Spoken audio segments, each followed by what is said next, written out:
Good morning, boys and girls. I hope you're all doing very well on this Sunday morning. Today we're continuing the stories in the book of Judges, and today we're looking at a certain judge called Gideon. Now we're going to look at the Bible, God's Word, God speaking to us, and we're going to look at the book Judges, Judges 6, verses 12 to 16. That's the first little bit we'll read. Judges 6, verses 12 to 16. And as always, we read out of the New International Reader's Version, which can be found on the YouVersion app. And this is a very exciting story, boys and girls. So I want you all to listen very carefully. The angel of the Lord appeared to Gideon. He said, "Mighty warrior, the Lord is with you." "Pardon me, sir," Gideon replied. "You say the Lord is with us? Then why has all this happened to us? Where are all the wonderful things he has done? Our people of long ago told us about them. They said, 'Didn't the Lord bring us up out of Egypt?' But now the Lord has deserted us. He has handed us over to Midian." The Lord turned to Gideon. He said to him, "You are strong. Go and save Israel from the power of Midian. I am sending you." "Pardon me, sir," Gideon replied, "but how can I possibly save Israel? My family group is the weakest in the tribe of Manasseh, and I'm the least important member of my family." The Lord answered, "I will be with you. So you will strike down the Midianites. You will leave no one alive." Now we're going to read Judges chapter 7, verses 15 to 22. Judges 7, verses 15 to 22. So this is Gideon speaking to his fighting men. He's returning to camp. Gideon returned to the camp of Israel. He called out, "Get up! The Lord has handed the Midianites over to you." Gideon separated the 300 men into 3 fighting groups. He put a trumpet and an empty jar into the hands of each man, and he put a torch inside each jar. "Watch me," he told them. "Do what I do. I'll go to the edge of the enemy camp. Then do exactly as I do. I and everyone with me will blow our trumpets around the camp and shout the battle cry for the Lord and for Gideon." Gideon and the 100 men with him reached the edge of the enemy camp. It was about 10 o'clock at night. It was just after the guard had been changed. Gideon and his men blew their trumpets. They broke the jars that were in their hands.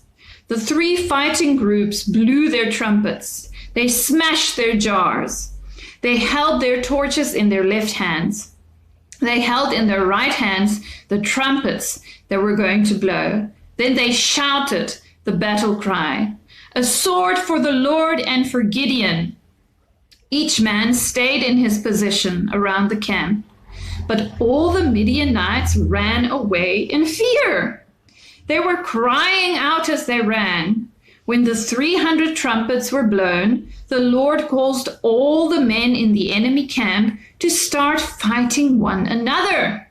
They attacked one another with their swords. The army ran away to Beth-shittah, towards Zererah. They ran all the way to the border of Abel Meloah near Tabbath. Now this is a very interesting and quite funny in a way story as well. God chooses Gideon, a man that comes from one of the smallest tribes of the Israelites, and he's also not an important member of his family at all, not the kind of person that we would choose if we want somebody to save us. But again, just as we learned from the Israelites crossing the Jordan, just as we learned of the Israelites marching around Jericho, God gives Gideon very specific instructions on what he and his fighting men should do. Holding the jars, having the torches, blowing the trumpets. And again, it isn't really Gideon that saves his people or God's people. It is God who saves his people. And what is really amazing about the story is God's really trying to show that the victory is his, that them defeating the Midianites, Gideon and his 300 men, really is God working behind the scenes to make this happen.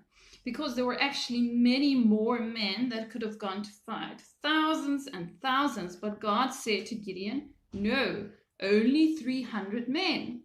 And with only so few men, they went out with their trumpets, with their jars, cracking their jars. And what happened is actually the Midianites got so confused that they went quite crazy and they started hurting one another. How strange it is that? And in that way, actually, the Midianites were defeated. So again, the victory belongs to God. It is God helping them. So let's look at a few questions, boys and girls. First question, who instructed Gideon's fighting men on what they should do, on what to do? Second question, how many fighting men went with Gideon? And then the last question, who saved God's people, God or Gideon? And that's it for today, boys and girls. Next week, we'll hear another story out of the book of Judges. Very exciting. So I will see you next week. Bye-bye.